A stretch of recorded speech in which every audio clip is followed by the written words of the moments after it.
நம்ம கூப்பிட்டா கடவுள் வந்துருவாருன்னா நம்ம கூப்பிட தேவையில்லை. ஆனால் அது ஒரு சந்தோஷம் இருக்குல்ல. நம்ம முதல்வரோட ஃபோன் நம்பர் நம்மக்கிட்ட இருக்குன்னா அதில் ஒரு தைரியம் இருக்குல்ல, அடடே அப்படின்னு ஒன்று இருக்கு. விஜய் ஆண்டனி சார் இன்ட்ரடியூஸ் பண்ணும்போது நான் இப்போ அவர் கூட இருக்கேன். நாங்கள் ஆரம்பத்துலேருந்து கூட இருக்கேன். உங்களை இன்ட்ரடியூஸ் பண்ணதுனால அந்த படத்தில் ஒரு பெரிய ஹீரோவே அவர் இழந்திருக்காரு. இது நிறைய பேருக்கு தெரியாது. அந்த ஹீரோ வச்சு அவர் பண்ணியிருந்தாருன்னா அவர் ரூட் வேறு மாதிரி போயிருக்கும். ஆக்சுவலாக நான் அவங்களை ஏமாற்றி தான் சார் மிஸ்டேட் ஆனேன். சார் எனக்கு டெஸ்ட்லாம் வச்சாங்க. இவருக்கு உண்மையிலே மியூசிக் தெரியுமா தெரியாதான்னு ஏதோ பார்டரில் பாஸ் ஆகிட்டேன். ஆக்சுவலாக உண்மையிலே ஏமாற்றிட்டேன் சார். சாரி. விக்ரமில் ரோலெக்ஸ் சார் சொல்லுவோம், சூர்யா சார் ஒரு ஷார்ட் டைமில் வந்து ஒரு பயங்கரமான இம்பாக்ட் மாதிரி அந்த மாதிரி Vijay Antony sir actually Vijay Antony sir படத்தில் வர்ற அந்த மொமெண்ட்லேருந்து ரொம்ப சூப்பராக இருந்துச்சு. அதாவது வந்து ஏன்னா அது வரைக்கும் அந்த படம் பயங்கர இன்டென்ஸாக எமோஷனலாக போயிட்டு இருக்க ஒரு படம். அவர் வந்தோடனே ஒரு பயங்கர ஒரு ப்ளசன்ட்னஸ் வந்து ஆடியன்ஸ்க்கே வந்துடும்.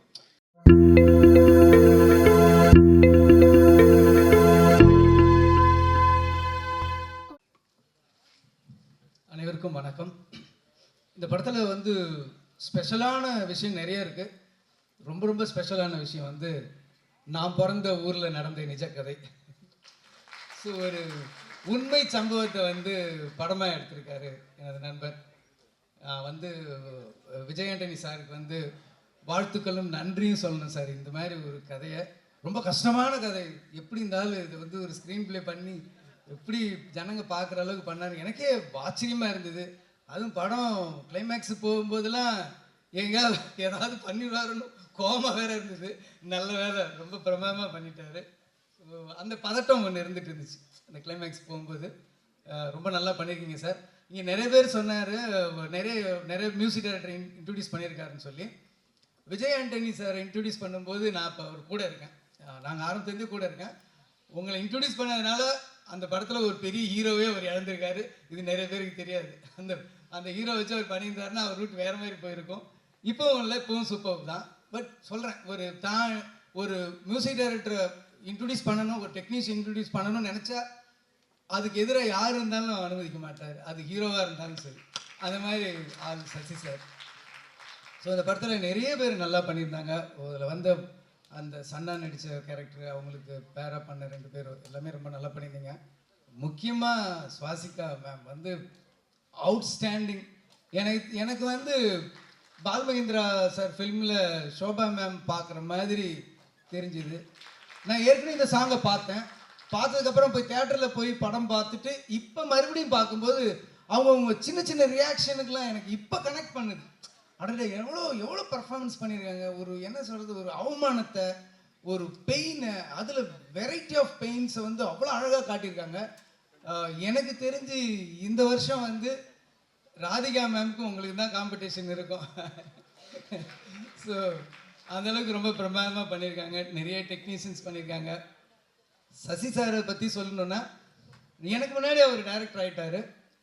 நாங்கள் வந்து எடிட்டிங் அசிஸ்டண்டில் நான் துரை, லிங்குசாமி நாங்கள்லாம் அப்போவே ஃப்ரெண்டு. எனக்கு முன்னாடி ஒரு டைரக்டர் ஆகிட்டார், எனக்கு சீனியரு. ஸோ ஒரு நாள் நான் இவர்கிட்ட ஏவிஎம்மில் சொன்னேன், சசி நான் வந்து புதுசாக படம் ட்ரை பண்ணலான்னு இருக்கேன் அப்படின்னேன். அப்போ நான் அசிஸ்டன்ட் டைரக்டர். சரின்னு சொல்லிவிட்டு ஆல் தி பெஸ்ட் அப்படின்னு சொல்லிட்டு போயிட்டார். இவரும் ஸ்டாண்ட்லேயும் போனாங்க. போய் கொஞ்சம் தூரம் வண்டி நிறுத்தினார், ஸ்கூட்டரை நிறுத்திட்டு என்னை கூப்பிட்டாரு. கிட்ட போனோடனே என்கிட்ட சொன்னார், வேலையை விட்டுட்டு டைரக்ஷன் சான்ஸ் தேடுற, பணத்துக்கு கஷ்டப்படுறாத, பசியோடு மட்டும் இருந்துடாத. ஸோ எப்போ உனக்கு பிரச்சனைனாலும் எனக்கு ஒரு ஃபோன் பண்ணு, நேரில் வந்து பாரு, நான் பண உதவி பண்ணுறேன் அப்படின்னு சொன்னார். ஸோ எனக்கு வந்து அந்த டைமில் ஒரு சந்தோஷம் இருக்கும் தெரியுமா. நமக்கு வந்து நம்ம ஹெல்ப் பண்ணுறோமோ இல்லையோ, ஹெல்ப் கேட்குற மாதிரி ஒரு சுச்சுவேஷன் வருதோ இல்லையோ, ஆனால் ஒருத்தர் நமக்கு பட்னியாக விட்டுற மாட்டார், பசியோடு விட்டுற மாட்டாருன்னு ஒரு ஆள் இருக்காருன்னு ஒரு தைரியம் வரும் பார்த்தீங்களா. நம்ம கூப்பிட்டா கடவுள் வந்துடுவாருன்னா நம்ம கூப்பிட தேவையில்லை. ஆனால் அதில் ஒரு சந்தோஷம் இருக்குல்ல. நம்ம முதல்வரோட ஃபோன் நம்பர் நம்மக்கிட்ட இருக்குன்னா அதில் ஒரு தைரியம் இருக்குல்ல, அடடே அப்படின்னு ஒன்று இருக்கு, நம்ம கூப்பிட்றோமோ இல்லையோ. அந்த மாதிரி ஒரு சந்தோஷம் எனக்கு அந்த ஸ்ட்ரகிளிங் பீரியடில் எனக்கு கிடச்சிது. அதே மாதிரி இன்னொரு இன்சிடெண்ட்டு, என்னோடய ஃபஸ்ட்டு படம் தீனா ஸ்டார்ட் பண்ணப்போ எனக்கு கொஞ்சம் ஃபஸ்ட்டு படம்ன்ற மாதிரி சில குழப்பங்கள் இருந்தது, கரெக்டாக வருமான்ற பயம் இருந்தது. அந்த பயத்தில் வந்து 2 நாள் ஷூட் பண்ணிவிட்டு இந்த படத்தை விட்டுறலான்னு நான் முடிவு பண்ணியிருந்தேன். அதில் மனசில் ஒரே குழப்பத்தில் இருந்தப்போ ஒரு ரிசப்ஷனில் என்னோட லக்கு நான் சசியை பார்த்தேன். ஆல் தி பெஸ்ட், தேங்க்யூ, நீ சூப்பராக டைரக்ட், கங்க்ராட்ஸ் அப்படின்னு என்ன சொன்னார். நான் தனியாக கூப்பிட்டு போயிட்டு, இல்லைங்க படம் நடக்காது அப்படின்னு. என்னாச்சு எனக்கு இது மாதிரி சில இதெல்லாம் விஷயங்கள் எனக்கு கம்ஃபர்ட்டாக இல்லை, எனக்கு என்ன பண்ணுறேன்னு தெரியலன்னா அதுக்கப்புறம் தான் இவர் என்னை ஒரு செவுத்து பக்கம் கூப்பிட்டு போயிட்டு சொன்னார், இந்த பாரு படத்தை வேணான்னு சொல்லி வெளியில் வந்துட்டா அதுவே ஃப்ளாப்புக்கு சமம், போராடு. எல்லா சீனும் நம்ம நினச்சிட்டு இருப்போம் 100% வரலைன்னாலும் ஒரு 80-70 வந்துட்டாவே அது ஆடியன்ஸுக்கு 100% இருக்கும்னு சொல்லி அவர் நம்பிக்கை கொடுத்தோன்னே மறுநாள்லேருந்து அந்த படத்தை பண்ணணும்னு நான் முடிவு பண்ணதுக்கு முக்கியமான காரணம் என் நண்பன் சசி தான். இந்த படத்தை ரொம்ப நல்லா பண்ணியிருக்காரு. பிரமாதமாக வந்து நிறைய விஷயங்கள் இருக்குது. நான் வந்து இதை பாராட்டணும்னா இதோட கதையை சொல்லுவேன். நான் கூட நினச்சேன் சரண் சார் வந்து கதையிலே சொல்லிடுவாரோ அப்படின்னு சொல்லி நினச்சிக்கிட்டு இருந்தேன். அதனால் இதை வந்து படத்தை பார்த்துட்ட பிறகு நம்ம பேசினா இன்னும் நிறைய இருக்கும். நிறைய புரட்சியான விஷயங்கள் இருக்குது. இந்த சமூக நீதி பேசிகிட்டு இருக்க நிறைய அழகான கருத்துக்கள் சொல்கிற ரஞ்சித் சார், வெற்றிமாறன் சாருங்கள் படங்கள்லாம் கூட என்னென்னா நம்ம நிறைய ஜாதிகள் சம்மந்தப்பட்டு இருக்குது, மதங்கள், ரிலீஜியஸ் நிறைய சம்மந்தப்பட்ட ஏற்றத்தாழ்வுகளை நம்ம சொன்னாலுமே கூட ஆனால் நம்ம வீட்லேயே வந்து ஆண் பெண்ணுக்குள்ளே ஒரு வித்தியாசம் இருக்கும் அப்படின்னு சொல்லி நம்ம கண் கூட பார்க்கலாம். நாங்களாம் வந்து நான் சின்ன வயசில் இருக்கும்போது காலையில் எனக்கு வடித்த புது சாப்பாடு கொடுப்பாங்க. ஆனால் எங்கள் அக்காங்கள்லாம் வந்து நாள் வச்ச சாப்பாடு தான் சாப்பிடுவாங்க. மதியானம் வந்து காலையில் மிச்சமானதை சாப்பிடுவாங்க, நைட்டு வந்து மதியானம் மிச்சமானதை சாப்பிடுவாங்க, மறுநாள் காலையில் நாள் நைட்டு. ஸோ மிச்சமானது மட்டுமே சாப்பிடுவாங்க. ஆனால் ஒரே கூட பிறந்தவங்க தான். ஆனால் ஆண் பெண் வித்தியாசத்தை வந்து சாதாரணமாக ஏற்றுக்கிட்டு இருந்தாங்க. ஒரு பெரிய புரட்சியான ஒரு விஷயம் வந்து ஆண்களை எவ்வளோ சீக்கிரமாக அடையுது, அது பெண்கள் எவ்வளோ போராடி கஷ்டப்பட்டு வர வேண்டியது இருக்குது அப்படின்னு சொல்லி ரொம்ப பிரமாதமாக பண்ணியிருந்தாரு. அதில் ஒரு எக்ஸ்ப்ளனேஷன் பண்ணுவாங்க அவங்க வந்து, எனக்கு வந்து சின்ன வயசுலேருந்து மருதாணி ரொம்ப வச்சுக்கிறதுக்கு பிடிக்கும், பூ வச்சுக்கிறதுக்கு பிடிக்கும், பொட்டு வச்சுக்கிறதுக்கு பிடிக்கும், எனக்குன்னு ஒரு துணை வேணும் அப்படின்னு அவங்க எக்ஸ்பிளைன் பண்ணிட்டு இருக்கும்போது அவர் எதிரில் இருக்கிற கேரக்டர் ஒரு சிரிப்பார். சிரித்த உடனே தான் அந்த ட்ரெய்லரில் பார்த்த அந்த ஷார்ட் வரும், என்னங்க திடீர்னு என்னை பார்க்கறதுக்கு கேவலமாக தெரியுறீங்களா அப்படின்னோடனே, இல்லை என்னெல்லாம் யாராவது கேட்டால் ஒரு ஆம்பளை வந்து நீ மறுமணம் பண்ணிக்க போறியா அப்படின்னு கேட்டால் ஆமான்னு ஒரே வார்த்தை சொல்லிடுவோம். ஆனால் நீங்கள் அதுக்கு எவ்வளோ பேச வேண்டியது இருக்குது பாருங்க அப்படின்ற ஒரு அற்புதமான விஷயம் சொல்லும்போது ஒரு நிமிஷம் அப்படியே தூக்கி வாரி பட்டுச்சு. ஸோ அந்த மாதிரி சின்ன சின்ன சின்ன சின்ன விஷயங்கள்லாம் ரொம்ப ரொம்ப அழகாக சொல்லியிருக்காரு. எப்பயுமே சசி சாரோட படத்துக்கும் சரி அவரோட டைலாக்ஸுக்கும் சரி நான் மிகப்பெரிய ஃபேன். ஸோ இந்த படமும் கண்டிப்பாக போய் பாருங்கள். எனக்கு மனசுக்கு ரொம்ப நெருக்கமான படம், உங்களுக்கும் பிடிக்கும் நான் நம்புகிறேன். நன்றி, வணக்கம்.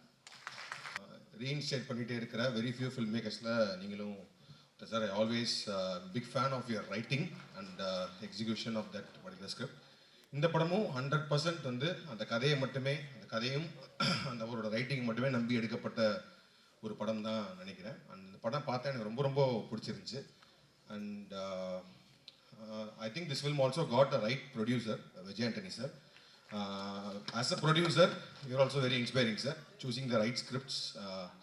அவர் சூஸ் பண்ணி நடிச்சிட்டு இருக்க படங்களுமே வந்து ரொம்ப நல்லா இருக்கு. அந்த வகையில் இந்த படம் ரொம்ப வந்து ஒரு ஒரு சென்சிட்டிவான ஒரு காம்ப்ளெக்ஸான ஒரு சின்ன ஒரு எமோஷன் அது, அதை வந்து ரொம்ப சூப்பராக டீல் பண்ணியிருந்தாங்க.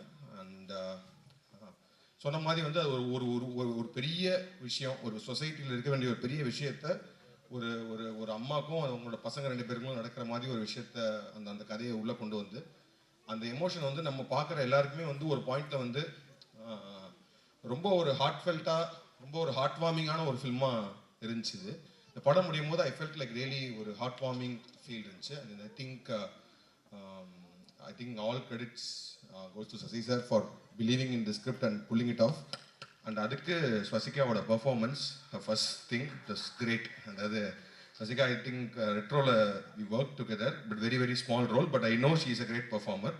And I think இந்த படத்தில் வந்து like it is her film, அவங்களோட படம் தான், அவங்க தான் வந்து ஒர்க் பண்ணிருக்காங்க. அண்ட் தென் பசங்களாக நடித்த அஜய் அண்ட் சக்தி 2 பேருமே சூப்பராக பண்ணியிருந்தாங்க, all artist. And Vijay Antony sir செம்மையாக இருந்துச்சு. ஏன்னா வந்து யூஸ்வலாக வந்து சில படங்களில் கம்மியான ஸ்க்ரீன் ஸ்பேஸ் இருந்தும் பயங்கரமாக நம்ம யூஸ்வலாக சொல்லுவோம்ல, மௌனராகம் கார்த்திக் அப்படின்னு சொல்லுவோம். அப்புறம் விக்ரம்ல ரோலெக்ஸ் சார் சொல்லுவோம், சூர்யா சார் ஒரு ஷார்ட் டைமில் வந்து ஒரு பயங்கரமான இம்பாக்ட் மாதிரி. அந்த மாதிரி Vijay Antony sir actually Vijay Antony sir படத்தில் வர்ற அந்த மொமெண்ட்லேருந்து ரொம்ப சூப்பராக இருந்துச்சு. அதாவது வந்து ஏன்னா அது வரைக்கும் அந்த படம் பயங்கர இன்டென்ஸாக எமோஷ்னலாக போயிட்டு இருக்க ஒரு படம். அவர் வந்தோடனே ஒரு பயங்கர ஒரு ப்ளசன்ட்னஸ் வந்து ஆடியன்ஸ்க்கே வந்துடும். ஸோ அந்த ப்ளசன்ட்னஸ் வரும்போது நம்ம பேசிக்கலி அந்த அந்த ஏன் அந்த ப்ளசன்ட்னஸ் வருதுன்னா, அப்படிப்பட்ட ஒரு ஆள் வந்து இவ்வளோ நேரம் நம்ம பார்த்துட்டு வந்த அந்த அவங்க சுவாசிகா பண்ண அந்த கேரக்டருக்கு அவங்க 2 பேரும் மீட் பண்ண போகிறாங்கன்றது நம்மளுக்கு ரொம்ப ஹாப்பியாக இருக்குது. That is because we all were so attach to the characters, அந்த கேரக்டர் கோ த்ரூ பண்ணுறது. I think it's all because of your writing sir. So this film is a very very good film. ரொம்ப ரொம்ப ஒரு இந்த படம் வந்து கண்டிப்பாக நல்லபடியாக ஓடணும். ஆடியன்ஸ் வந்து தேட்டரில் பார்க்கணும். ஏன்னா இப்போ வந்து நல்ல படங்கள் எல்லாமே வந்து ஆஃப்டர் ஓடிடி வந்ததுக்கப்புறம் வி மிஸ்ட் இட் இன் தியேட்டர்ஸ்ன்ற மாதிரி இந்த படத்தை ஆக்கிராம இந்த படத்தை தேட்டர்லேயே மிகப்பெரிய ஹிட் ஆகணும் அப்படின்னு கேட்டுக்கிறேன். தேங்க்யூ. எனக்கு சினிமா மேலே மணிரத்னம் சார் சொல்லுவார்ல, அந்த ஃபஸ்ட்டு பக் பைட், அந்த பைட் வந்து சசி சார் தான் கடிச்சு வச்சார். அது அந்த படம் பார்த்ததுக்கப்புறம் தான் சினிமா மேலே ஒரு ஃபேசினேஷன் எனக்கு உருவாச்சு. அது அந்த அந்த அந்த படம் பார்த்து ஃபேசினேட் ஆன ஒரு பையன் சில வருஷங்கள் கழித்து அவர் ஆஃபீஸில் இந்த படத்தை பற்றி டிஸ்கஷனில் உட்காண்ட்ருக்கேன் அப்படிங்கிறது வந்து எனக்கு வந்து பயங்கர ஒரு பயங்கர மூமெண்ட்டாக இருந்தது. அந்த கொஞ்ச நேரம் அவர் பாட்டுக்கு பேசிகிட்டு இருந்தார், எனக்கு அதெல்லாம் கேட்கல, நான் பாட்டுக்கு கனவுல உட்காந்துருந்தேன். ச்சே என்ன மூமெண்ட் இல்லை அப்படின்னு. நீங்கள் படம் பார்த்தீங்கன்னா தெரியும், நான் ஒரு சின்ன ஒரு கதாபாத்திரம் பண்ணியிருக்கேன். இதில் நிறைய சின்ன குட்டி குட்டி கதாபாத்திரங்கள்லாம் நிறைய பேர் நடிச்சிருக்காங்க, அதில் நானும் ஒருத்தன்.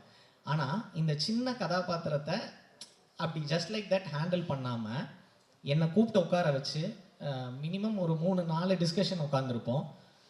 சில காட்சிகள் எடுக்கிறதுக்கு முன்னாடி டைரக்ஷன் டீமோட என்னை உட்கார வச்சு என்னோட கருத்தை கேட்பார். ஒரு தடவை மூர்த்தி என்ன இருக்கார், டிஸ்கஷன் உட்காந்துருந்தோம் ரூமில், ஷூட்டு அடுத்த நாள். அன்றைக்கி ஈவினிங் வந்து எல்லாரும் வேற ஒரு ஐடியா சொல்கிறாங்க, சசி சாரும் அந்த ஐடியாவில் தான் இருக்காங்க. ஆனால் நான் வேற ஒன்று சொல்கிறேன், இல்லை சார் நீங்கள் எனக்கு ஃபஸ்ட்டு சொன்ன ஐடியா தான் ஒர்க் ஆகுது அப்படின்னு நான் சொல்கிறேன். அதை உட்காந்து கவனமாக கேட்குறாரு. கவனமாக கேட்டு ஏன் அப்படின்னு கேட்டார். நான் அதுக்கான காரணம் சொன்னேன், நம்ம அதை தான் ஷூட் பண்ணுறோம் அப்படின்ட்டாரு. ஸோ ஒரு சின்ன பையன் அவன் வந்து சொல்லி இவன் ஒரு நடிகன் அவன் சொல்கிறத எதுக்கு கேட்கணும் அப்படின்லாம் இல்லை. அவர் வந்து அவரை பற்றி சொல்லணுன்னா நிறைய சொல்லிக்கிட்டே இருக்கலாம். அவர் ஃபார் எக்ஸாம்பிள் ஒரு நாள் டப்பிங் எல்லாம் முடிச்சுட்டு டப்பிங் என்ஜினியர் கூப்பிட்டு ஒரு டப்பிங் கரெக்ஷன் இருக்கு வாங்க அப்படின்னாரு. வந்து உட்காந்து அது என்ன அப்படின்னு உட்காந்து கேட்டால் ஒரு டைலாக்கு, குடையிறதுக்கு 2 காது இருக்கிறப்ப எதுக்கு அடுத்தவங்க காதுக்குள்ளே விடுறீங்க அப்படின்னு ஒரு டைலாக் இருக்குது. அதே டைலாக்கை அப்படியே சொல்கிறாரு, குடையிறதுக்கு 2 காது இருக்கிறப்போ அடுத்தவங்க காதுக்குள்ளே எதுக்கு விடுறீங்க, என்ன சார் கரெக்ஷன், இல்லை குடையிறதுக்கு 2 காதுன்னு சொல்லியிருக்கீங்க, குடையிறதுக்கு 2 காது அப்படின்னு சொன்னோம். எனக்கு கொஞ்ச நேரம் புரியல. அந்த சின்ன சின்ன நொட்டேஷன்ஸ் கூட பார்த்து பக்குவமாக அவரோட அந்த டெடிகேஷன் வந்து இன்னுமே மலைப்பை தான் தருது. ஏன்னா தான் எந்த மூமெண்ட்லேயும் ஒரு சின்ன டைலாக்கை கூட உட்காந்து நுட்பமாக கவனிக்கிறது. Sasi sir is a fascination. அவர் கூட ஒர்க் பண்ணது வந்து என்னோட லைஃப் டைம் அச்சீவ்மெண்ட்டாக கூட நான் நினைக்கிறேன். நான் ஒரு 14 நாள் இன்னும் ஒரு 2 நாள் டேட் கேட்டால் கூட போகலாமே அப்படிங்கிற மாதிரி இருக்கும். சசி சார் வந்து உங்களை அவ்வளோ எக்ஸைட் பண்ணுவார். நான் நேற்று தான் படம் பார்த்தேன். விஜய் ஆண்டனி சார் வந்து heal make your heart smile. நீங்கள் அந்த கேரக்டர் பார்த்தீங்கன்னா உங்களுக்கு தெரியும். அது வந்து நேற்று மடோன் அஸ்வின் கூட சொன்னார், ஐயோ இவங்க 2 பேரும் சேர்ந்துடணுமே அப்படிங்கிற மூமெண்ட்டை கொடுத்துட்டாரு. ஒரு முத காட்சியிலேயே அடா எப்படி நடிக்க வச்சுட்டாருல அப்படிங்கிற மாதிரி இருந்தது. விஜய் ஆண்டனி சாரை சிரித்து பார்த்ததில் ரொம்ப ஹாப்பின்னு நேற்று எல்லா டைரக்டர்ஸும் சொன்னாங்க. சார் நிறையா கேரக்டர் பண்ணுங்க சார். ஹியூமர் ரொம்ப அழகாக பண்ணியிருக்காரு இதில். ரொம்ப ரொம்ப ஸ்வீட்டான கேரக்டர். அப்புறம் எல்லாத்துக்கும் அஜய், எல்லாத்துக்கும் சக்தி ஸோ ஸ்வீட் மேன். ஒரு ரொம்ப ரொம்ப முக்கியமாக எனக்கு வந்து சுவாசிகாவை பற்றி சொல்லணும். இந்த படமே அவங்க தான். விஜய் ஆண்டனி சார்கிட்ட கூட சொன்னேன், சார் 2 பொண்ணுங்களால் அடுத்த படமும் ஒரு லேடி இருக்காங்க, இந்த படத்துலையும் இந்த லேடியால் நம்ம ஜெயிக்க போகிறோம் சார் அப்படின்னு சொன்னேன். நான் கொஞ்சம் ரீவைண்ட் பண்ணி லப்பர் பந்தில் வந்து நான் நடிச்சிட்ருக்கேன். எனக்கு பயங்கர இன்செக்யூரிட்டி. நிறைய நடிகர்கள் இருந்தாங்க, என்ன பண்ண போகிறோம் இந்த கூட்டத்துக்குள்ளே. அப்போ எனக்கு இருந்த ஒரே ஆறுதல் ஒரு புது பொண்ணு சுவாசிகான்னு ஒருத்தங்க இருக்காங்க. ஓகே இது இருக்குது. மற்ற எல்லாருமே நான் கொஞ்சம் தெரிஞ்சவங்க. என்ன அப்படின்னா ஒவ்வொருத்தராக நான் ஓவர் கம் பண்ணுறேன். எனக்கும் சுவாசிகாவுக்கும் காம்பினேஷனே கிடையாது ரொம்ப நாளாக. நான் வந்து என்னோட இன்செக்யூரிட்டிஸ் எல்லாம் ஓவர் கம் பண்ணி ஒரு 5-6 நாள் கழித்து ஒரு நாள் ஒரு ஒரு காட்சி எடுக்கிறாங்க. ஒரு கிரவுண்டில் ஒரு க்ரௌடு, அதுலேருந்து அப்படியே இவங்க வர்றாங்க, நடந்து வர்றாங்க அப்படின்னு ஒரு காட்சி இருக்குது. அப்போ தான் சுவாசிகா கூட ஃபஸ்ட்டு எனக்கு காம்பினேஷன். வர்றாங்க, அவங்களுக்கு டயலாக்கே கிடையாது, நடந்து வந்து தினேஷ் சார் அப்படி ஒரு லுக்கு விட்டுட்டு அவங்கள கூட்டிகிட்டு போனோம் அவங்க பொண்ணை. என்னோட டோட்டல் இன்செக்யூரிட்டி அன்னைக்கு தான் ஹை டைம் பீக் அடிச்சது. என்னடா இப்படி நடிக்குது, நம்ம என்ன பண்ண போகிறோம் இந்த படத்தில், அப்படி ஒரு actor Swasika. I am so glad that I'm collaborating again with you. எனக்கு வந்து ஒரே ஒரு டைலாக் தான் அவங்க கூட இருந்தது, அதுவே எனக்கு பயங்கர ஹாப்பியாக இருந்தது. So you are a great performer Swasika, so glad working with you again. அப்புறம் இந்த பாட்டு, அருமையான பாட்டு மாயக்கனவு வந்து என்னோட பிளேலிஸ்ட்டில் நிரந்தர இடம் பிடிச்சிருச்சு. ரொம்ப ரொம்ப ஹாப்பி. இப்படி ஒரு படத்தில் இந்த ஒரு சின்ன பார்ட்டாக இருக்கிறதே வந்து எனக்கு இவ்வளோ பெரிய ஹாப்பினஸை தருதுன்னா ஐம் ஸோ கிளாட். உனக்கெல்லாம் பயங்கர ஹாப்பியாக இருக்கும். ஸோ எல்லாத்துக்கும் நடித்த என்னோட டெக்னீஷியன் டீம், எங்கள் டெக்னீஷியன் டீம், டைரக்ஷன் டீம் எல்லாத்துக்கும் நன்றி. ஒரு விஷயம் இந்த இடத்துல நான் ஒரு விஷயத்தை காம்பன்சேட் பண்ணிக்கிறேன்.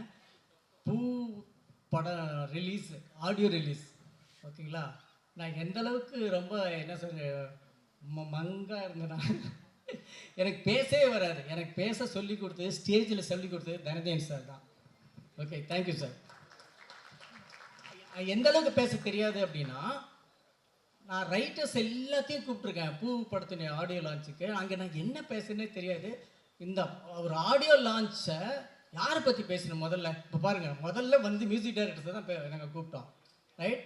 அந்த விழாவில் நான் எல்லாத்தை பற்றி இதோ சொல்லி வளரிட்டு கடைசி வரைக்கும் எஸ்எஸ் குமரன்கிற பேரையே சொல்லலை.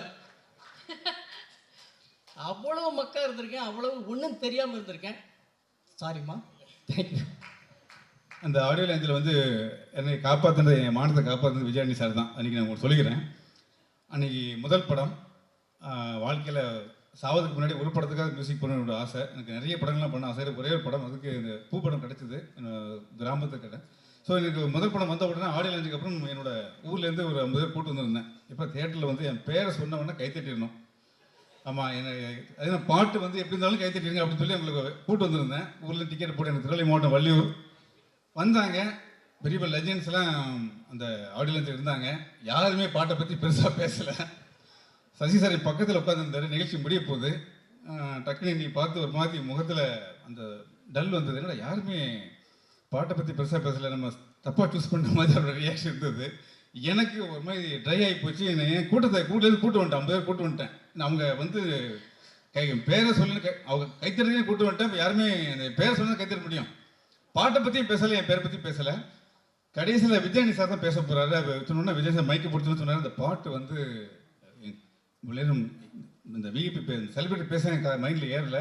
இந்த பாட்டு என் மைண்டில் அவ்வளோ ஆழமாக இருக்குது. இந்த வருஷத்தில் மிகப்பெரிய வெற்றி எஸ்எஸ் குமார் சார். இந்த படம் மிகப்பெரிய வெற்றி அடைன்னு பேரை சொன்ன உடனே ஒட்டுமொத்த தேர்ன்னு கைத்தட்டுச்சு. அந்த நன்றி இப்போ உங்களுக்கு சொல்லிக்கிறேன். சார் இப்போ எனக்கு மன்னிப்பு கேட்ட மாதிரி விஜய் சார் நன்றி சொல்லிக்கிறேன். ஸோ அன்னையிலேருந்து நீங்கள் சரி சார் ஃபேமிலி ஃப்ரெண்டாக பழகிட்டு இருக்கோம். இந்த படம் டெஃபினட்டாக வந்து மிகப்பெரிய வெற்றி அடையணும். என்னோட வாழ்த்துக்கள் sir. Sir, first of all thank you for finding me. ஏன்னா வந்து லைக் உங்களோட ஃபைண்டிங்க்கு அப்புறம் தான் லைக் நிறையா படங்கள் கிடச்சிது. And for the belief you had, thank you. And you are a true magician always. So 100 சாமிலையுமே the way you handle the emotions. And இவருக்கு நீங்கள், எனக்கு தெரியும் ஆக்சுவலாக இவருக்கு நீங்கள் எவ்வளோ கைட் பண்ணியிருப்பீங்கன்னு. ஏன்னா பேக்ரவுண்ட் ஸ்கோரில் வந்து எந்தெந்த இடத்துல வந்து க்யூஸ் எமோட் ஆகுன்ற அளவுக்கு டீட்டெயில்டாக கைட் பண்ணியிருக்கீங்க எனக்கு எல்லாமே. So happy sir. Thank you very much. And all the best for Balaji. ஆக்சுவலாக நான் அவங்களை ஏமாற்றி தான் சார் மியூசிக் ஆனேன். சார் எனக்கு டெஸ்ட்லாம் வச்சாங்க. இவருக்கு உண்மையிலே மியூசிக் தெரியுமா தெரியாதான்னு. ஏதோ பார்டரில் பாஸ் ஆகிட்டேன். ஆக்சுவலாக உண்மையிலே ஏமாற்றிட்டேன் சார். சாரி. நான் தெரியாமல் தான் சார் மியூசிக் பண்ணிட்டு இருந்தேன். ஒரு கேள்வி நேரத்தில் பண்ணிட்டேன். ஸோ இது வரைக்கும் பண்ண 5 பேருமே வந்து கம்பேரிட்டிவ்லி ஹைலி குவாலிஃபைட். உண்மையில் சொல்கிறப்ப ஸ்ரீராமா இருக்கும், நீங்களா இருக்கும், நாம் வேறு கேட்டகரி சார். அது மாதிரி பட் ஆனால் ஃபைனல் அவுட்புட் எப்படி இருக்குன்னு பார்த்து என்னையே நீங்கள் ரெக்கக்னைஸ் பண்ணி இன்றைக்கி வந்து நீங்கள் பண்ண ஒரு தவறு வந்து என்னை நடிகனாக்கி விட்டுருச்சு. Thank you sir, thank you so much. And sir வந்து எனக்கு வச்ச ஒரு ஐ திங்க் ஒரு 2 வருஷம் 3 வருஷம் நம்ம மியூசிக் பண்ணியிருப்போம் சார் டிஷ்யூம் படத்துக்காக. அந்த படத்தில் நம்ம கம்போஸ் பண்ண சாங்ஸ் எல்லாம் அடுத்த 10 வருஷத்துக்கு யூஸ் பண்ணேன், வேட்டைக்காரன் வரைக்கும். அப்போ கம்போஸ் பண்ண சாங்ஸ் பார்த்தீங்கன்னா சுக்ரனில் யூஸ் பண்ணியிருக்கேன், நான் அவனில் யூஸ் பண்ணியிருக்கேன், நிறைய படங்களில் தொடர்ந்து யூஸ் பண்ணியிருக்கேன்ற அளவுக்கு என்கிட்ட வந்து நீங்கள் நல்ல நல்ல டியூன்ஸாக அந்த டைமில் வாங்கி அதில் 5 மட்டும் எடுத்துகிட்டு மற்றவெல்லாம் இண்டஸ்ட்ரி கொடுத்துருங்க. நாளைக்கு கான்சர்ட்டில் பாட போகிறதுல உங்கள் பாட்டு தான் எல்லாமே. Thank you so much sir. இது வரைக்கும் சேஃபாக ட்ராவல் பண்ணிடணும் அப்படின்னு நினைக்கக்கூடிய கூட்டத்துக்கு மத்தியில் இல்லை நம்மளை மாதிரி நம்ம கஷ்டப்பட்டு தானே இண்டஸ்ட்ரிக்குள்ளே வந்தோம். அது மாதிரி மியூசிக் டைரக்டராக யாரையாவது ஒருத்தர், மியூசிக் டைரக்டர் மட்டும் இல்லை, இந்த படத்தில் வந்து பார்த்தீங்கன்னா ஹரிஷ் எடிட்டரை நீங்கள் இன்ட்ரடியூஸ் பண்ணியிருக்கீங்க அண்ட் கேமராமேன் இன்ட்ரடியூஸ் பண்ணியிருக்கீங்க. ஃப்ரேம்ஸ்லாம் பார்த்தீங்கன்னா அப்படி இருக்குது, கட்ஸ் வந்து ஹரிஷ் அப்படி பண்ணியிருக்காருன்ற மாதிரி ஒவ்வொரு எனக்கு நீங்கள் எவ்வளோ பரிச்சை வச்சிங்க, எவ்வளோ நேரம் செலவு பண்ணீங்கன்னு நல்லாவே தெரியும் சார். ஆக்சுவலாக அது மாதிரி ஒவ்வொரு துறையிலையும் ஒவ்வொரு கலைஞர்களை தேர்ந்தெடுக்கும் போது கண்டிப்பாக நீங்கள் அவங்க கூட ஒரு 2 மாதமாவது ட்ராவல் பண்ணியிருப்பீங்க அப்படின்ற மாதிரி எவ்வளோ மெனக்கடுறீங்க. புது கதையை கண்டுபிடிக்கிறது மட்டும் இல்லாமல் புது டெக்னீஷியன்ஸ் கண்டுபிடிச்சி அவங்களுக்கு ஹெல்ப் பண்ணுறதுக்காக நீங்கள் எவ்வளோ அர்ப்பணிக்கிறீங்க அப்படின்றது. இல்லை சார், ஹெல்ப் தான் உண்மையில், எனக்கு வந்து ஹெல்ப் உண்மையில் இங்கே எல்லாருக்கும் தெரியும். இது ஹெல்ப் எல்லாம் கிடையவே கிடையாது. உதாரணமாக ஒன்று சொல்கிறேன். டிஷ்யூம் டைமில் நான் இவருடைய ரெக்கார்டிங் ஸ்டுடியோவுக்கு போகிறோம். இவருடைய சிபியூ எடுத்துகிட்டு இவர் காரில் எடுத்துகிட்டு இறங்குறாரு. போயிட்டு அந்த டோரு ஷட்டர் ஓப்பன் பண்ணணும், அவருடைய ரெக்கார்டிங் தேட்டர் ஷட்டரை ஓப்பன் பண்ணணும். அதனால் அவர் என்கிட்ட சொல்கிறாரு, சார் இந்த பேக்கெட்டில் சாவி இருக்குது, இதை கொஞ்சம் திறங்கலை அப்படின்னாரு. நான் திறந்து அந்த ஷட்டர் ஓப்பன் பண்ணிட்டு இது திரும்ப வைக்கும்போது சொல்கிறேன், விஜய் இங்கே பாருங்கள், உங்கள்கிட்ட சாவி இருந்ததுனால தான் நான் திறக்கிறேன், ரைட்? சாவி இல்லைன்னு திறக்க முடியாது. ஸோ நான் இன்ட்ரடியூஸ் பண்ணுறேன் அப்படியெல்லாம் ஒன்றுமே கிடையாது, யாருக்காவது ஹெல்ப் பண்ணுறேன் அப்படியெல்லாம் கிடையாது. அவங்க டிசர்வ்டாக இருக்காங்க, அவ்வளோதான். தேங்க்யூ. Thank you sir. எங்களுக்கு அது வந்து பெரிய ஹெல்ப்பு தான் சார். உண்மையிலேயே எங்கள் 5 பேருக்குமே அது பெரிய ஹெல்ப் தான். அதே உங்கள் மெகான வெட்டி நீங்கள் பேசுகிறீங்க. அது மாதிரி பல கலைஞர்களுக்கு சார் ஆக்சுவலாக அது மாதிரி வந்து பார்த்தீங்கன்னா ஸோ நான் விஜயன்யா பேசுகிறதெல்லாம் இப்போவே பேசுகிறவங்க போட்டிருக்கேன். நிக்கில் சார் ஓகேவா? சரி சார், அருமையான கதை, அது நான் அப்புறம் பேசுகிறேன் sir. Thank you so much sir. ஆக்சுவலாக சசி சாரோட பெரிய ஃபேன் நான், அவர் படங்களோட ஃபேன், ரொம்ப முக்கியமாக அவரோட ஃபேன், அவங்க ஃபேமிலியோட ஃபேன். ஸோ அவர்கிட்ட ஒர்க் பண்ண 555 அந்த படம் ஒர்க் பண்ணேன். ஆக்சுவலாக இந்த படம் பார்த்தீங்கன்னா 100 சாமி எனக்கு ரொம்ப ஸ்பெஷலான ஒரு படம் உண்மையிலே சொல்லணுன்னா. ஏன்னா இந்த படத்தோட டைரக்டர் சசி சார் தான் இன்ட்ரடியூஸ் பண்ணார். இந்த படத்தோட ஹீரோ அவருக்கும் நான் மியூசிக் டைரக்டராக ஒர்க் பண்ணியிருக்கேன். அண்ட் இன்னொரு விஷயம் எல்லாருக்குமே தெரியும், 555 என்னோட ஃபர்ஸ்ட் படம், கொலைகாரன் விஜயானி சாருக்கு ஒர்க் பண்ணேன்னு. பட் ஆனால் வந்து நிறைய பேருக்கு தெரியாத விஷயம், பிச்சைக்காரன் படத்தில் ஒரு மியூசிக் ப்ரொடியூசராக விஜயானி சார் கூட நான் ஒர்க் பண்ணேன். ஸோ அது ஒரு ஸ்பெஷலான எக்ஸ்பீரியன்ஸ் எனக்கு. நான் சசி சார் விஜயானி சார் 2 பேரோடையும் பிச்சைக்காரன் படம் ஒர்க் பண்ணது. இந்த 100 சாமி டைட்டில் வந்து அதனால தான் அவ்வளோ ஸ்பெஷல் எனக்கு. ஏக்நாத் சார் தானே சார் அந்த பாட்டு கம்போசிங் அப்போ நான் கூட இருந்தேன். 100 சாமி அந்த ஃபர்ஸ்ட் அந்த டிராஃப்டில் 100 சாமிகள் இருந்தாலும் அம்மா உன்னை இப்போ அந்த லைன் வந்தப்போ அந்த 100 சாமின்ற வேர்ட் இதுதான் எல்லாம் அந்த படமே இதுதான் அப்படின்ற அந்த ஒரு மொமெண்ட்டில் வந்து I was there at the studio. So ஒரு ஸ்பெஷலான மொமெண்ட். அண்ட் அதே அந்த 100 சாமின்ற டைட்டில் இருக்கிறது வந்து எனக்கு ரொம்ப ஹாப்பியாக இருக்குது. அண்ட் ரொம்ப முக்கியமாக இங்கே இந்த இடத்துல இந்த படத்தில் அஜய், விஜயானி சார், சசி சார் எல்லாரோடும் இருக்கிறது ஆல்மோஸ்ட் லைக் ஒரு ஃபேமிலி மாதிரி எனக்கு இருக்குது. So thank you sir, all the very best. இவ்வளோ லெஜண்ட்ஸ் கூட நான் ஸ்டேஜ் ஷேர் பண்ணுறதே பெரிய பாக்கியமாக நினைக்கிறேன். இல்லை உங்கள் எல்லாரோட விஷயம் கேட்டு வளர்ந்து படித்தவன் தான். அதனால் தேங்க்யூ ஸோ மச் சார் எல்லாருக்கும். ஒரு நாள் வந்து சசி சார் கால் பண்ணி ஒரு சுச்சுவேஷன் கொடுத்துட்டு இதுக்கு ஒரு டியூன் கம்போஸ் பண்ணிட்டாங்க அப்படின்னாரு. அதுதான் நீங்கள் கேட்குற அம்மா தான் இப்போது பார்த்த சாங். அந்த டியூன் கேட்டுட்டு சாருக்கு ரொம்ப பிடிச்ச உடனே நீங்கள் தான் அந்த படத்துக்கு கம்போசர் அப்படின்னாங்க. இவ்வளோ இம்பார்ட்டண்ட்டான ஒரு ஃபிலிம், இவ்வளோ பவர்ஃபுல்லான ஃபிலிம் வந்து என்னை நம்பி கொடுத்ததுக்கு தேங்க்யூ சார். விஜய் சார் நீங்கள் சசி சார் 2 பேருமே கைட் பண்ணி இந்த படத்தோட மியூசிக் இவ்வளோ தூரம் வந்ததுக்கு 2 பேருமே நிச்சயமாக அவ்வளோ கைடன்ஸ் கொடுத்துருக்கீங்க. ரொம்ப ரொம்ப தேங்க்யூ சார்.